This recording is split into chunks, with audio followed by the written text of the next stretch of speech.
Hello everyone, আসসালামু আলাইকুম। আশা করি আপনারা ভালো আছেন। আমিও আপনাদের দুয়ায় আল্লাহর রহমতে অনেক ভালো আছি। তো আমি এখন যাইতেছি খেত দিতে।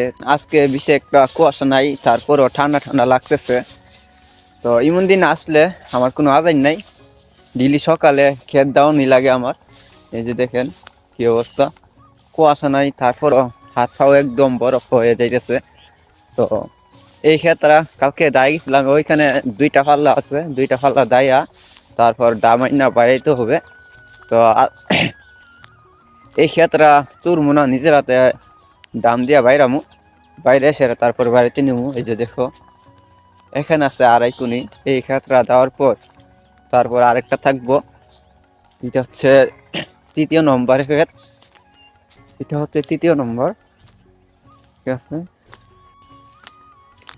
দেখেন মশলা দিলে ধান দেখেন, মাশাল্লাহ। অন্য অন্য ক্ষেতের দিকে আমার এই ক্ষেতের ধানটা অনেক ভালো হয়েছে দেখেন।